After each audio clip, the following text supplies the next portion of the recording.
Alors, quel a été ton parcours à l'intérieur d'Electronic Arts? Donc, ils achètent version soft. Pendant un peu de temps, vous faites des logiciels de dessin et des choses associées.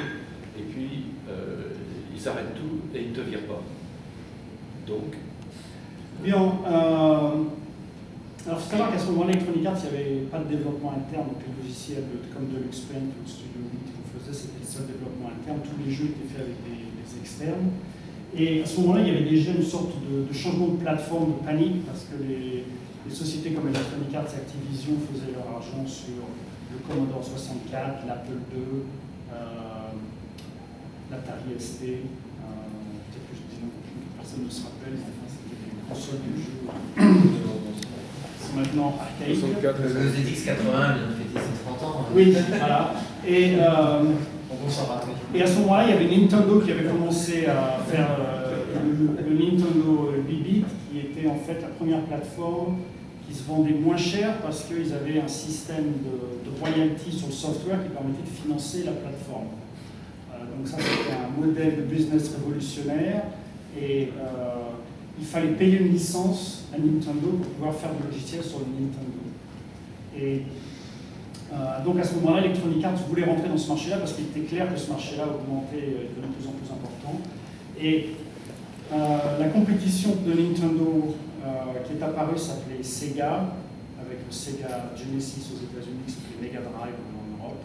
Et en fait, la chose importante à laquelle j'ai contribué, c'est qu'au lieu d'utiliser un système de licence de Nintendo, on a décidé de faire le reverse engineering du Mega Drive. Et donc, moi et une équipe de 5-6 personnes, on a fait en fait ce qui s'appelle un clean room reverse engineering. On a fait avec succès, parce que c'est difficile de faire un reverse engineering avec clean room. S'il y en a qui sont intéressés de savoir ce que c'est, je pourrais donner des détails. Mais c'est très intéressant d'ailleurs, du point de vue technique et même légal. Mais ça donnait à Electronic Arts la possibilité de faire des jeux sur le Sega sans payer de royalties à Sega. Et donc, c'est à notre position de force négocier un contrat avec Sega, parce qu'en fin de compte, on a décidé de signer un contrat avec eux et de leur payer des royalties, mais sans autre contrainte. Et la raison pour laquelle on payait des royalties, c'est parce qu'en fait, on voulait augmenter et améliorer le marketing de la plateforme. Et donc, on est devenu, Electronic Arts est devenu le numéro 1 du jeu sur les consoles de jeu, parce que tous les jeux américains, en fait, de style américain, sont apparus aux États-Unis. Et ça a positionné Electronic Arts dans le monde du jeu vidéo, en dehors du monde du jeu PC. Et après après, on a fait beaucoup de jeux sur le Genesis. C'était des cartridges, donc je ne sais pas si vous vous rappelez, mais les jeux, ce n'étaient pas des CD-ROM, c'était des cartouches. Je suppose que des cartouches en français. Alors, le problème de ces jeux-là, c'est un problème très intéressant, c'est qu'on dépensait à peu près 500 000 $ pour faire le jeu sur la fin des cartouches, et on dépensait à peu près 3 millions de $ dans la fabrication des cartouches. Parce que le silicone, les ROM, qu'il fallait brûler, et puis en plus, il fallait, une fois qu'on avait décidé de faire le jeu, c'était 3 millions, on faisait un chèque, on avait les cartouches, s'il y avait une boîte dans le jeu, on faisait un trou au fond du jardin, on mettait les cartouches dedans, et on recommençait. Et donc, ça n'intéressait personne. Enfin, du point de vue du business, il y avait à peu près 20% de marge, mais vous réfléchissez, 20% de marge, alors que les coûts, c'était 3,5 millions. On était là à se dire, le jour où on peut arrêter d'utiliser ces cartouches, on va avoir une marge de profit qui est absolument phénoménale. On était tout excité à l'idée de passer au jeu sur CD-ROM. Donc, on a tout fait pour pousser. Donc, on a créé une société, même Trip Hawkins a créé une société 3DO pour essayer d'accélérer le processus de transformation.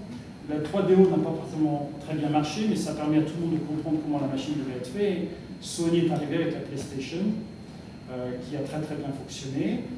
Et alors, ce qui s'est passé du jour au lendemain, c'est que on a fait 2 jeux peut-être qui coûtaient moins de 1 million de $ et qu'on a essayé de vendre. Et puis tout le monde a compris en 6 mois qu'en fait on pouvait dépenser 3,5 millions par jeu si les CD-ROM coûtaient que 500 000. Et donc ce qui s'est passé, c'est que les marges ont été exactement les mêmes qu'elles étaient l'année précédente, mais maintenant on avait des équipes de développement qui dépensaient 7 fois plus qu'avant. Les jeux étaient aussi d'une qualité graphique. Le but les utilisateurs ont gagné, parce qu'ils ont les valeurs de production dans les jeux ont été bien plus importantes, et donc ça a commencé à l'explosion du domaine du jeu vidéo console. Et toi, quel était ton rôle à Electronic Arts à cette époque-là? À ce moment-là, c'était de convaincre tout le monde que les jeux sur CD-ROM et comment aussi de fabriquer ces jeux sur CD-ROM, parce qu'en fait, bon, quand j'ai commencé à Electronic Arts, le premier jeu qu'on essayait de faire sur Nintendo, il se faisait avec une personne. Donc, quand on fait une chose avec une seule personne, ça simplifie beaucoup de choses, parce que cette personne-là, quand elle communique dans sa tête, elle communique assez bien. Et quand on commence à augmenter, on a passé à des équipes de 10 personnes, les problèmes commencent, parce que sur 10 personnes, plus personne comprend ce qu'on essaie de fabriquer. Donc on a eu toute une série de problèmes, et puis quand on est passé à dépenser 3,5 millions par jeu, on est passé à des équipes de 25 personnes, alors là on a commencé à perdre beaucoup d'argent parce qu'on ne savait plus ce qu'on faisait. Et bon, les jeux se vendaient bien, donc on a pris le temps de comprendre, on a corrigé ça, mais donc toute une évolution du développement depuis une personne jusqu'à maintenant des équipes qui ont 250 personnes à Electronic Arts.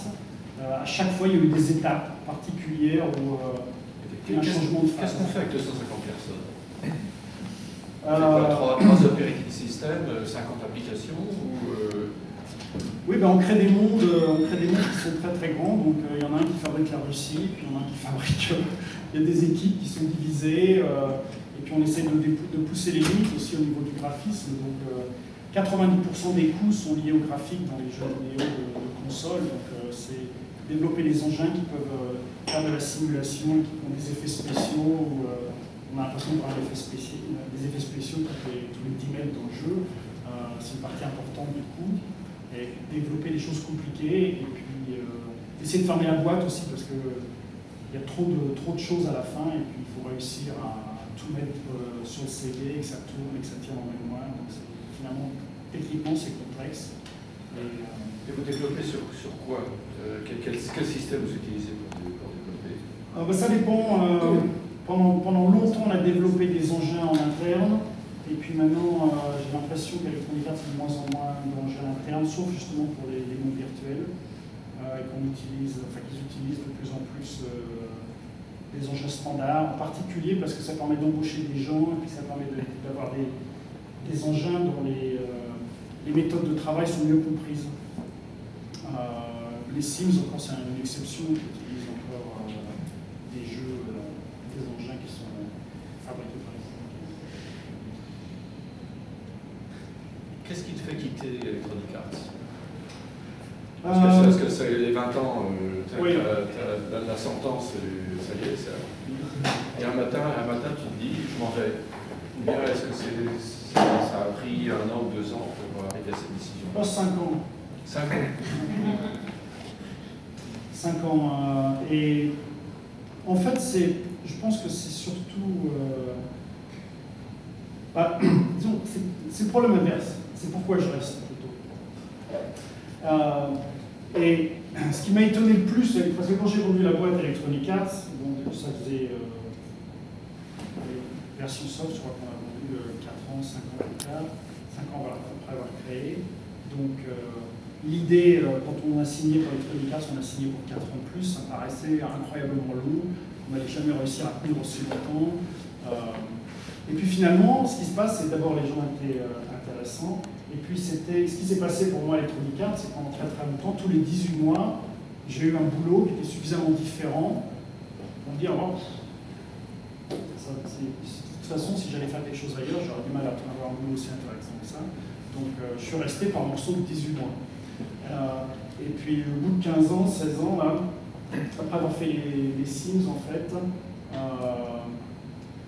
c'est devenu moins intéressant, et puis je me suis dit, bon, je vais rester un peu plus longtemps, je ne vais quand même pas abandonner Electronic Arts simplement parce que ça ne marche pas pendant 1 an ou 2, c'est pas très intéressant, et puis finalement, au moment où c'est arrivé, je me suis dit, c'est bon, tant d'y aller. Mon boss, Bing Gordon, partait aussi pour aller aussi faire des jeux sur Facebook, on m'a dit, c'est bon, mon jeu. Et donc là, tu as fait Tir-Nua, c'est-à-dire Terre-Neuve, en gaélique. Quelle était l'idée de Tir-Nua? L'idée, c'était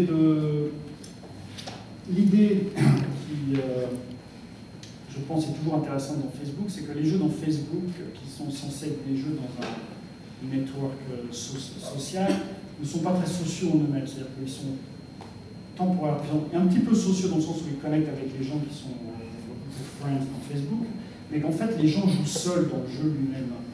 Et donc, évidemment, on sait très bien que dans les jeux en ligne qui marchent très très bien, les mondes virtuels, c'est une opportunité pour rencontrer des gens différents, des gens nouveaux. Et donc, Tir-Nuin, l'idée, c'était de créer cette expérience au niveau du jeu, de voir si les gens allaient jouer parce qu'ils allaient découvrir d'autres personnes dans ce monde virtuel, et puis à la fois de s'éloigner complètement du monde d'Electronic Arts où, je disais, 90% de l'argent est dépensé dans les engins graphiques. Et l'avantage de Facebook, c'est que tous ces jeux-là, en fait, l'argent n'est pas dépensé dans le graphisme. L'argent est dépensé dans les techniques de jeu, plus que dans le graphisme. Et donc ça permet de faire des choses plus intéressantes du point de vue créatif.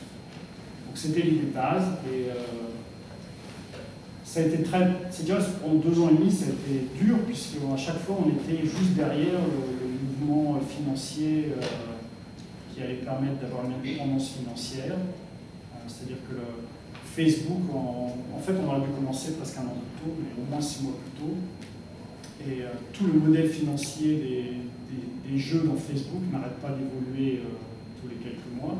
Et on était un petit peu comme les surfeurs qui sont juste derrière la vague. Il y a une vague devant, mais on l'a raté peu.